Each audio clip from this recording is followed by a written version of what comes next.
सत्य राम गुरु महाराज की जय। आज का वीडियो हमारा है आत्मा की 16 कला का रहस्य। प्राचीन भारतीय संस्कृति कितनी समृद्ध है, ये जानना आज की युवा पीढ़ी के लिए उतना ही ज़रूरी है जितना उसके लिए अपनी अन्य शिक्षाएं लेना ज़रूरी है। ये शिक्षा से हमें प्राचीन विद्याओं के बारे में, प्राचीन कलाओं के बारे में पता चल जाता है। 14 विद्याएं, 16 कलाएं हमारे प्राचीन शास्त्रों में वर्णन किए गए हैं। तो उनका वर्णन हमारा इतिहास, आगम शास्त्र, नाट्य कला का अलंकार, गायक, कवित्व, कामशास्त्र, ध्रुवधर, देश भाषा, लिपि, वाचन, गणक, व्यवहार, स्वशास्त्र, शकुन, ज्योतिष शास्त्र, गज, अश्वरथ, कौशल, मल्ल युद्ध, शुभ कर्म, भूरोधर, गंधवाद, धातुवाद, रत्न संबंधी, खनिवाद, अग्नि स्तंभन, जल स्तंभन, वाच स्तंभन, वायु स्तंभन आदि वर्ण चीज़ों का वर्णन हमारे शास्त्रों में किया गया है, जिसकी जानकारी हर व्यक्ति को होना चाहिए, हर बच्चे को होना चाहिए। भारतीय प्राचीन शिक्षा अत्यंत व्यापक थी। शिक्षा के अंतर्गत केवल शास्त्रीय ज्ञान ही नहीं, अपितु जीवनोपयोगी ज्ञान के अंतर्गत कलाओं की शिक्षा का भी महत्वपूर्ण स्थान रखता थी। भगवान श्री कृष्ण जब विद्याध्ययन करने जब अवंतिकापुरी उज्जैन में संदीपन गुरु के आश्रम में गए थे, तब श्री कृष्ण ने अपने गुरु संदीपन जी के आश्रम में रहकर 64 दिन में 64 कला और 64 विद्याओं का ज्ञान प्राप्त किया था, जिसमें से श्री कृष्ण 16 कलाओं के ज्ञाता माने जाते थे। 16 कलाएं उन्हें पूर्ण रूप से आती थीं और इन 64 विद्या और 64 कलाओं के बारे में हमारे कामसूत्र, प्रबंध कोश, सुकनीति सार में और ललित बिस्तर में तो 86 कला तक बताई गई है। शैव तंत्र कला में 64 कलाओं का वर्णन आया है। ये 64 कलाओं के नाम इस प्रकार हैं: गान, वाद्य, नृत्य, नाट्य, चित्रकारी, बेल बूटे बनाना, चावल, पुष्प आदि से आरती पूजा थाल सजाना, फूलों की सेज बनाना, दंत पुत्र, अंगों को दांत व अंगों को रंगना, मड़ियों का फर्श बनाना, सैया रचना बनाना, जल को बांधना, विचित्र सिद्धियां दिखाना, हरिमाला, कान, चोटी, फूलों के गहने बनाना, कपड़े और गहने बनाना, फूलों के आभूषण का श्रृंगार करना, कान के पत्तों की रचना करना, सुगंधित वस्तुएं बनाना, इत्र, तेल आदि का निर्माण करना, इंद्रजाल, जादूगरी बना करना, चाहे जैसा वेश धारण कर लेना, हाथ सफाई, जादूगरी दिखाना, तरह तरह के खाने पीने की वस्तुएं बनाना, तरह तरह के खाने पीने के पदार्थ बनाना, सुई का काम, कठपुतली बनाना और नचाना, प्रतिमा बनाना, कूटनीति, ग्रंथों को पढ़ने की चातुरी, नायक, आख्यायिका आदि की रचना समस्त पूर्ति करना, पट्टी, बेत, बाण बनाना, गलीचे दरी बनाना, बढ़ई की कारीगरी, गृह कार्य निर्माण की कारीगरी, सोनारगिरी, सोना चांदी धातु हीरे पन्ने की परीक्षा करना, सोना चांदी के गहने बनाना, मड़ियों के रंग को पहचानना, खाने भोजन की पहचान करना, वृक्षों की चिकित्सा करना, भेड़ मुर्गा बटेर को लड़ाना की रीति, तोता मैना आदि की बोलियों बोलने की रीति, उच्चाटन विधि की विधि, केसों की सफाई का कौशल, मन की बात बता देना, म्लेच्छ काव्यों को समझ लेना, विभिन्न देशों की भाषाओं को ज्ञान को, शकुन अशकुन का विचार कर लेना, प्रश्नों के उत्तर में शुभ अशुभ को बता देना, नाना प्रकार के मातृका यंत्र बनाना, नाना प्रकार के रत्नों आकारों को काटना, सांकेतिक भाषा बनाना, मन में कटक रचना करना, दूसरों की आवाज़ को निकालना, छल से काम निकालना, समस्त कोशों का ज्ञान, समस्त छंदों का ज्ञान, वस्त्र को छिपाने या बदलने की विद्या, धूर्त क्रीड़ा, दूर के मनुष्य के वस्तुओं का आकर्षण, बालकों का खेल, मंत्र विद्या और विजय पाने कराने वाली विद्या, बेताल आदि को बस में करने वाली विद्या, ये हमारी 64 विद्याएं हैं। अब कलाओं के बारे में लिखा गया है कि विशेष रूप से संगीत, वाद्य संगीत, नृत्य, अभिनय, वेशभूषा, श्रृंगार, रचनात्मक लेखन, चित्रकारी, लकड़ी, नक्काशी, वास्तुकला, पाककला, शकुन विज्ञान, सितावेश, सुगंध, कढ़ाई, सिलाई, हस्तशिल्प, रत्न विज्ञान, धातु विज्ञान, शिल्पकला, मालिश कला, ये भारतीय हमारी भाषा विज्ञान, पारंपरिक खेल, व्यायाम, ये सब बताया गया है। अब विद्याएं दो प्रकार की होती हैं, एक होती है विद्या पराविद्या और दूसरी होती है अपराविद्या। कला भी दो प्रकार की होती है, सांसारिक कला और आध्यात्मिक कला। हिंदू धर्म ग्रंथों में विद्याओं का उल्लेख किया गया है, जिसमें पराविद्या और अपराविद्या दो विद्याएं बताई गई हैं। इस पराविद्या को लौकिक तथा अपराविद्या को पारलौकिक विद्या कहा जाता है। दुनिया के कई ऐसे तपस्वी हैं जो किसी न किसी रूप में इन विद्याओं को जानते हैं। वह इन विद्याओं के बल पर ही भूत भविष्य का वर्णन कर देते हैं, चमत्कार कर देते हैं, शक्ति भी प्राप्त कर लेते हैं। शिक्षा, कल्प, व्याकरण, निरुक्त, छंद, नक्षत्र, वास्तु, आयुर्वेद, कर्मकांड, ज्योतिष, सामुद्रिक शास्त्र, हस्तरेखा, धनुर्विद्या, प्राण विद्या, त्राटक, सम्मोहन, जादू टोना, स्तंभन, इंद्रजाल, तंत्र मंत्र, यंत्र, चौकी बांधना, मोर गिराना, सूक्ष्म शरीर से बाहर निकलना, पूर्व जन्म का ज्ञान होना, अंतर्ज्ञान होना, त्रिकालदर्शी बनना, मृत संजीवनी विद्या प्राप्त करना, पानी बताना, नवनिधि और अष्ट सिद्धि आदि विद्याएं, इनमें से 14 विद्या प्रमुख मानी गई है। अब हम कलाओं के बारे में बात करते हैं कि जो कलाएं होती हैं, 64 कलाएं, उसमें 16 कलाएं मुख्य रूप से होती हैं। कलाएं दो प्रकार की बताई गई हैं, सांसारिक कलाएं और एक आध्यात्मिक कलाएं। नाट्य, गीत, संगीत, नौटंकी, तमाशा, वास्तु स्थापन कला, चित्रकला, मूर्तिकला, पाक कला, साहित्य कला, बेत बनाना, नृत्य कला, कपड़े बनाना, गहने बनाना, सुगंधित वस्तुएं, इत्र, तेल बनाना आदि, निर्माण, सुई का काम, बढ़ईगिरी काम, खाने पीने की वस्तुएं बनाना, हीरा, पन्ना, सोना चांदी की आभूषण बनाना, रत्नों का परीक्षण करना, तोता मैना की आवाज़ें निकालना आदि ये कलाएँ हैं। सांसारिक 64 कलाएँ बताई जाती हैं। आध्यात्मिक कलाएँ मुख्य रूप से 16 ही हैं। सांसारिक कलाएँ 64 हैं और लेकिन आध्यात्मिक कलाएँ मात्र 16 ही हैं। 16 कलाओं से युक्त व्यक्ति ईश्वर तुल्य हो जाता है या ईश्वर ही हो जाता है। इसलिए आत्मा की जो 16 कलाएँ होती हैं, उन 16 कलाओं को आध्यात्मिक कलाओं का नाम दिया गया है।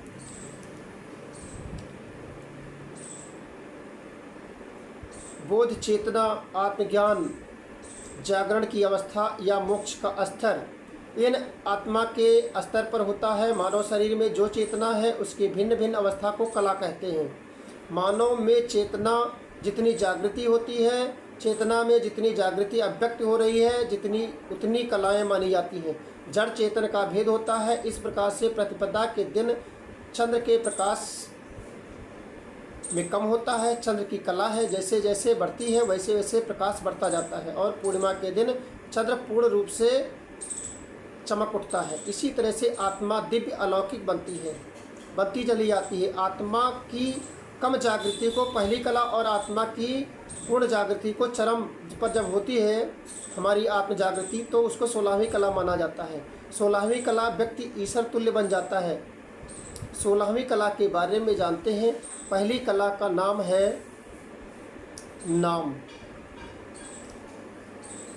16 कला में पहली कला का नाम है नाम।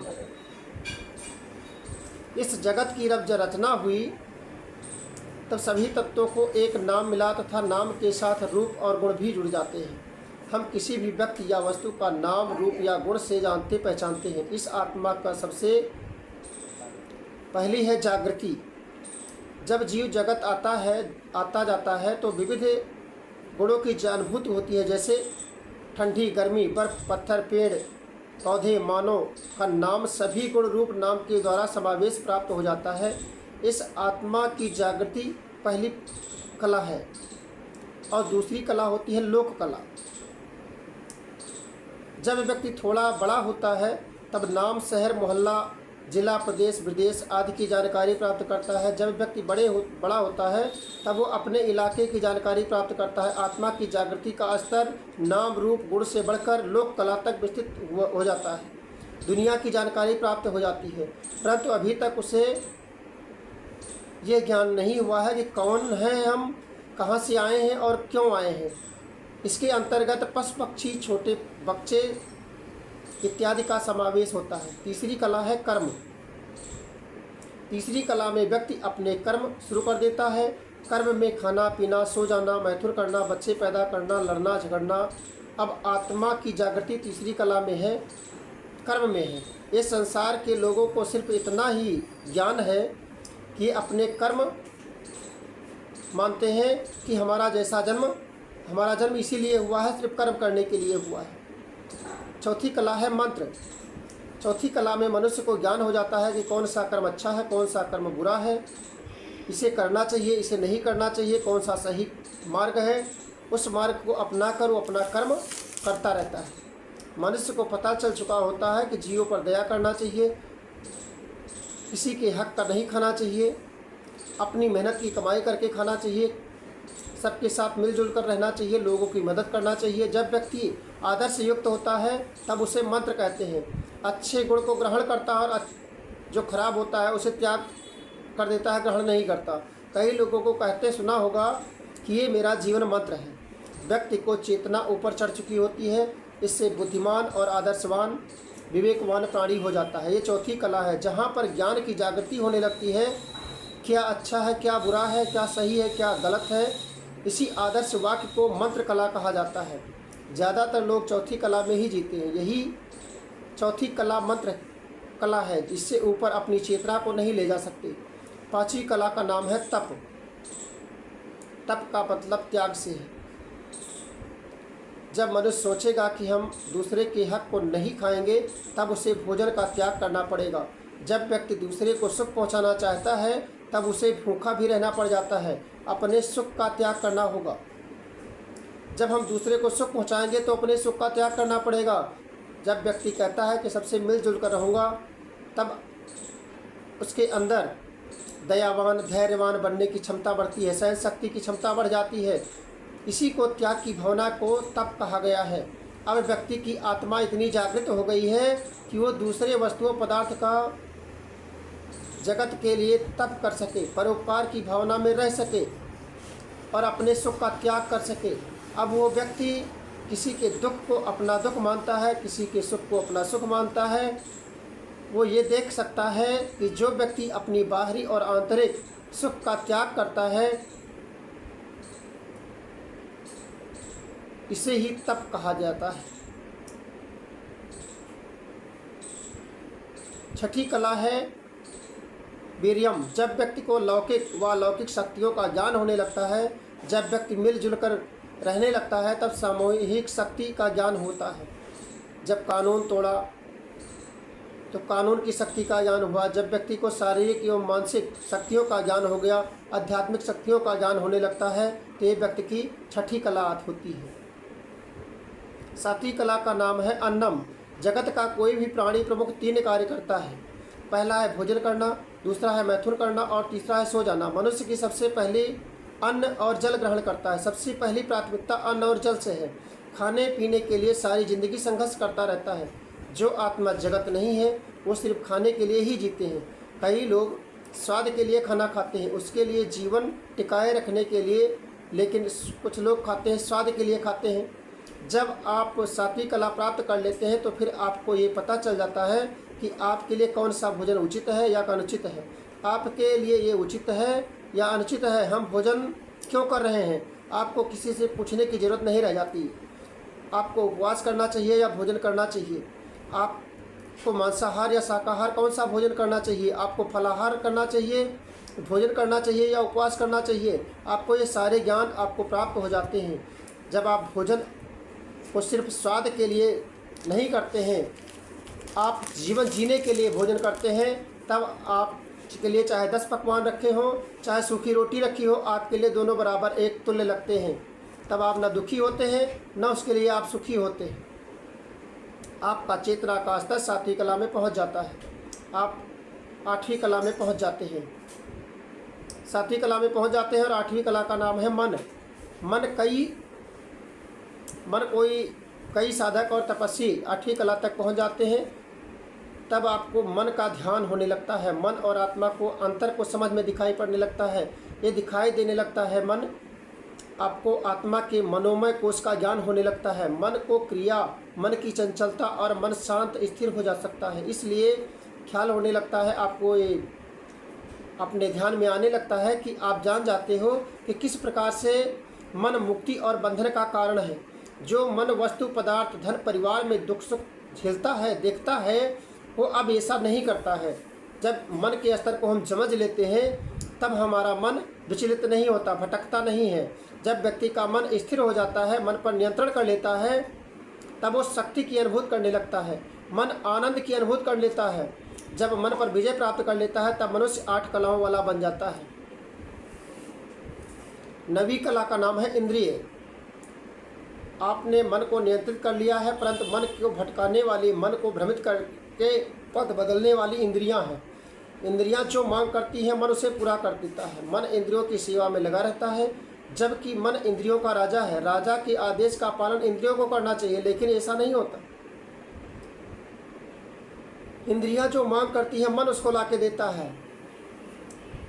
इसलिए इंद्रियों पर नियंत्रण प्राप्त करना बहुत जरूरी है। पहली है स्वाद इंद्रिय, जो विविध प्रकार के स्वादों की तरफ आसक्त करेगी और आपको खींचेगी स्वाद की तरफ। लेकिन 9वें स्तर पर आपको आ जाने पर महत्वपूर्ण नहीं रह जाता कि स्वाद मिला या नहीं मिला। दूसरा इंद्रियों में आता है नेत्र इंद्रिय। आँखें आपको बहुत सुंदर लगती हैं, आप दूसरे सुंदर वस्तुओं को देखकर आकर्षित होते हैं। कुछ भयानक, कुछ हिंसात्मक वस्तुओं को देखते हैं, लुभावने दृश्यों को देखते हैं तो आपको खींचती है उस तरफ। आपको जगह जगह भटकाने के लिए हमारी इंद्रियां भटकती हैं, आंखें भटकाती हैं दिखाने के लिए। इस कला में जो फंस जाता है वो फंसा रह जाता है, जो इससे बचना चाहता है वो 9वीं कला का ज्ञाता बन जाता है। 9वीं कला की जानकारी होने पर हमें इंद्रियां भटका नहीं सकती। हमें मान अपमान, गाली, निंदा, स्तुति, कान हमें नहीं खींच सकते। कान जो सुनते हैं उसमें भटकाते हैं, वो गाली, निंदा, स्तुति में ज़्यादा भटकाते हैं, सत्संग में मन नहीं लगाने देते। ये हमें अपने तरफ दूसरे विचार, बाहरी प्रपंचों में फंसाती हैं। कान हमारे ये बहुत बुरा प्रभाव डाल सकती है और उस पर हम ध्यान नहीं देते, उन पर विजय प्राप्त कर लेते हैं तो ये हमारा प्रभाव कुछ नहीं कर सकते। अंतिम में आती हैं जननेंद्रियाँ। हम मैथुन करने के लिए तरफ आसक्त करेंगी, परंतु हम उस पर इंद्रिय नियंत्रण पूर्ण करके अपने को पूर्ण जानकारी में ले जाते हैं। इसका प्रयोग कब क्यों करना चाहिए, इसका समय का सदुपयोग कब करना चाहिए, तो ये सब जब पालन हो जाता है तो हम ब्रह्मचर्य के पालन करते हुए अपनी इंद्रियों को नियंत्रण में प्राप्त कर लेते हैं। ऐसा करने वाला 9वीं कला प्राप्त पुरुष हो जाता है, यहाँ तक सिद्ध पुरुष भी बन जाता है। 10वीं कला का नाम है पृथ्वी। मैं सुंदर हूँ, मैं ईमानदार हूँ, मेरा बहुत आदर करते हैं, सभी मुझे डरते हैं, सब लोग मेरा स्वागत करते हैं, सब मुझसे जलते हैं, सभी मुझे पसंद करते हैं। ऐसा भाव जब मन में अहम का भाव रहता है, अहंकार का भाव रहता है, मैं मेरा का भाव रहता है, तब हम पृथ्वी तत्व में चल रहे होते हैं। ये 10वीं कला में पहुँच चुका होना कहते हैं। जब हमारा अहंकार नष्ट हो जाता है तब मैं मेरा भी नष्ट हो जाता है।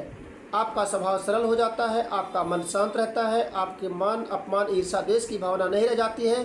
तब आप 10वीं कला के साथ जुड़ जाते हैं। आपको ये ज्ञान हो जाता है कि संसार में जो कुछ भी पदार्थ है वो सब नश्वर है, इसमें किसी पर हमें बंधना नहीं है। आप किसी को अच्छा और बुरा नहीं बताते, सब अच्छा है, सब बुरा है। जितना हमें ज़रूरत है, जिसकी उपयोगिता है उसको हम ग्रहण करते हैं, बाकी चीज़ों को हम ग्रहण नहीं करते। ये आपको ज्ञान हो जाता है।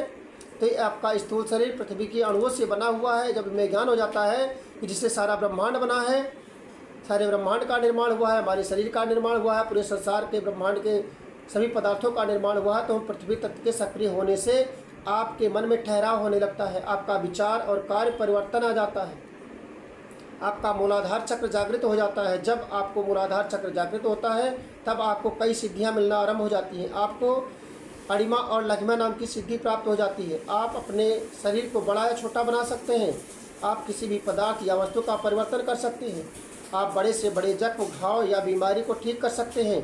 आप में हीलिंग पावर आ जाता है और आप 10 कला के मालिक बन जाते हैं। 11वीं कला का नाम है जल।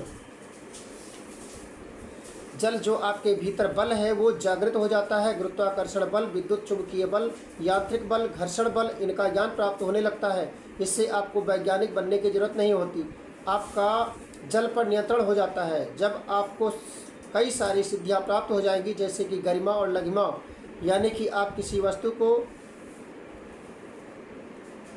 भारी या हल्का बना सकते हैं। जैसे श्री कृष्ण ने अपनी एक उंगली पर पूरा गोवर्धन पर्वत ही उठा लिया, हनुमान जी ने संजीवनी के लिए पूरा द्रोणागिर पर्वत ही उठा लाए।